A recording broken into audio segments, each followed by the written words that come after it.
متحدہ عرب خلیجی ممالک امریکہ اور کینیڈا میں پہلا روزہ آج مسجد الحرام اور مسجد نبوی صلی اللہ علیہ وآلہ وسلم میں تراویح کے روح پرور مناظر۔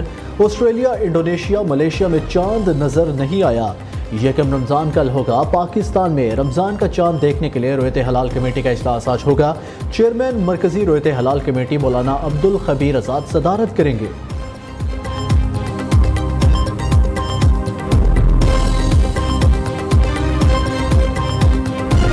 رمضان المبارک کی آمد، دنیا بھر میں مسلمان خوشیاں منانے میں مصروف۔ لندن میں رمضان لائٹس کا افتتاح کر دیا گیا۔ کینیڈا کے مختلف بازاروں میں قرآنی آیات آویزاں۔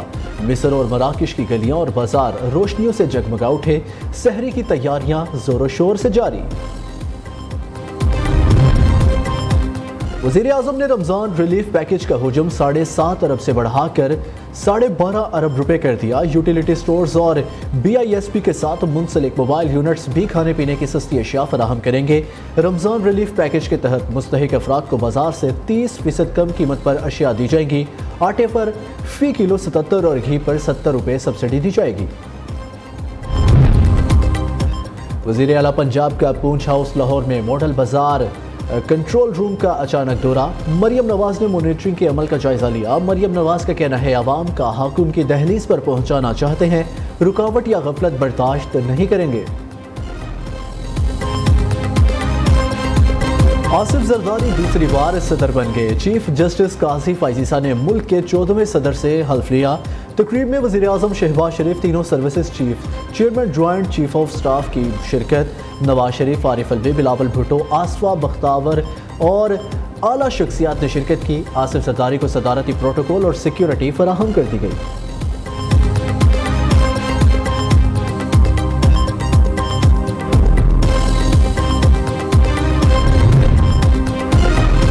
چین کی آصف زرداری کو صدر پاکستان منتخب ہونے پر مبارکباد۔ صدر شی جن پنگ کا پاکستانی ہم منصب کے لیے نیک خواہشات کا اظہار۔ کہا پاکستان چین آہنی دوستی تاریخ کا انتخاب اور عوام کا قیمتی خزانہ ہے۔ دونوں ملک اچھے پڑوسی، دوست، شراکت دار اور بھائی ہیں۔ دونوں ممالک نے سی پیک کی تعمیر میں نتیجہ خیز نتائج حاصل کیے۔ ایران کے صدر ابراہیم رئیسی کی آصف علی زرداری کو صدر پاکستان منتخب ہونے پر مبارکباد۔ ابراہیم رئیسی نے تہران سے جاری پیغام میں کہا امید ہے آصف علی زرداری کے دور صدارت میں ایران پاکستان باہمی تعلقات میں اضافہ ہوگا۔ ایران ہمیشہ کی طرح پاکستان کے ساتھ تعلقات کے فروغ کے لیے تیار ہے۔ امید ہے آصف زرداری کے دور صدارت میں پاک ایران تعلقات بڑھیں گے۔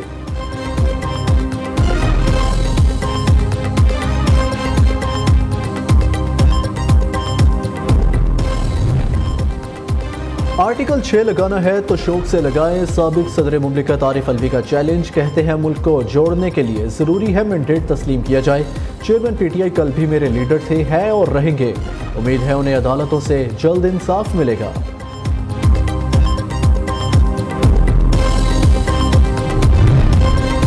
وزیر اعظم کا وفاقی کابینہ کا حجم مختصر رکھنے کا فیصلہ۔ ابتدائی طور پر 12 سے 14 وزراء کو شامل کیا جائے گا۔ اسحاق ڈار کو وزیر خارجہ، اورنگ زیب خان کو مشیر خزانہ اور محسن نقوی کو مشیر داخلہ بنانے کا فیصلہ۔ خواجہ آصف کو وزارت دفاع کا قلمدان دیا جائے گا۔ عطا تارڑ وزیر اطلاعات، مصدق ملک وزیر توانائی کے مضبوط امیدوار۔ احسن اقبال کو وزیر منصوبہ بندی اور ترقی۔ جلیل عباس جیلانی کو مشیر خارجہ۔ طارق فاطمی کو معاون خصوصی برائے خارجہ مقرر کیا جائے گا۔ شمشاد اختر کو معاون خصوصی برائے خزانہ بنانے کا فیصلہ۔ چوہدری صالح، طارق بشیر چیمہ، اعظم نذیر تارڑ بھی کابینہ کا حصہ ہوں گے۔ سلمان احمد کو بورڈ آف انویسٹمنٹ میں ذمہ داری ملے گی۔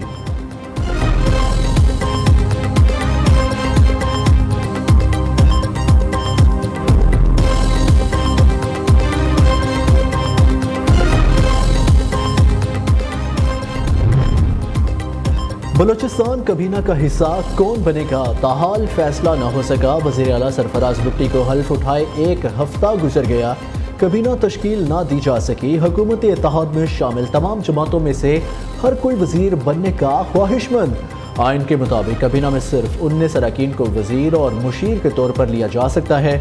حکام کے مطابق کابینہ کی تشکیل سینٹ انتخابات کے بعد ہوگی۔ سینٹ انتخابات کے لیے الیکشن کمیشن نے ریٹرننگ افسران مقرر کر دیے۔ چاروں صوبوں سے سینٹ کی 7 جنرل نشستوں، خواتین اور ٹیکنوکریٹ کی 2 سیٹوں پر انتخابات ہوں گے۔ پنجاب اور سندھ سے ایک اقلیتی نشست پر الیکشن ہوگا۔ اسلام آباد کی 1 جنرل اور ٹیکنوکریٹ نشست پر انتخاب ہوگا۔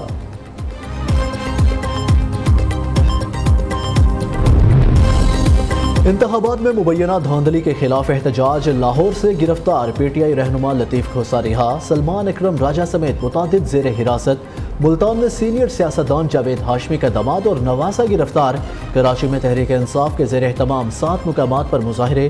حلیم عادل شیخ کا چیف الیکشن کمشنر کے خلاف آرٹیکل 6 کے تحت کارروائی کا مطالبہ۔ اسلام آباد، کوئٹہ اور دیگر شہروں میں بھی پی ٹی آئی نے ریلی اور احتجاج کیا۔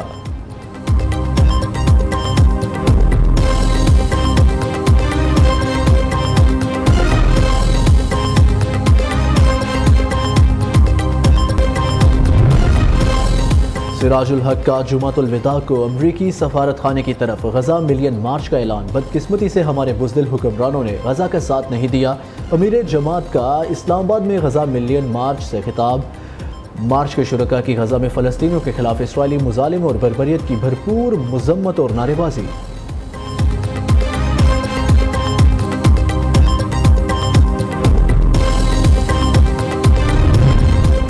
خیبر پختونخوا میں 1 رمضان سے صحت کارڈ بحال۔ 7 بیماریوں کا علاج صرف سرکاری اسپتالوں تک محدود۔ اینجیوگرافی، اپینڈکس، پتھری، آنکھ اور ناک کا علاج ہوگا۔ دیگر طبی سہولیات سرکاری اور نجی اسپتالوں میں یکساں میسر ہوں گی۔ انشورنس کمپنی نے تمام اسپتالوں کو مراسلہ جاری کر دیا۔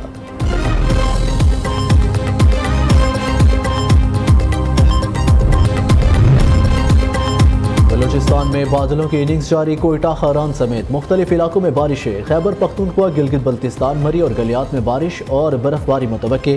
لینڈ سلائیڈنگ کا بھی خدشہ۔ این ڈی ایم اے نے الرٹ جاری کر دیا۔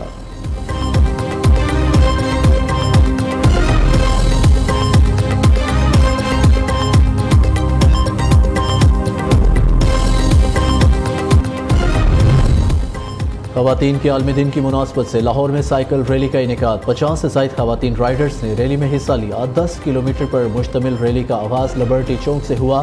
ریلی گلبرگ مین بولیوارڈ سے ہوتے ہوئے لبرٹی چوک پر ہی اختتام پذیر ہوئی۔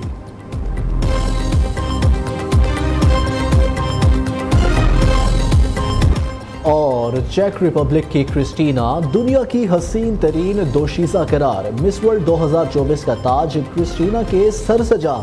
بھارتی حسینہ شینی شیٹھی کا خواب چکنا چور۔ لبنان کی حسینہ یاسمینہ زیتون فرسٹ رنر اپ قرار۔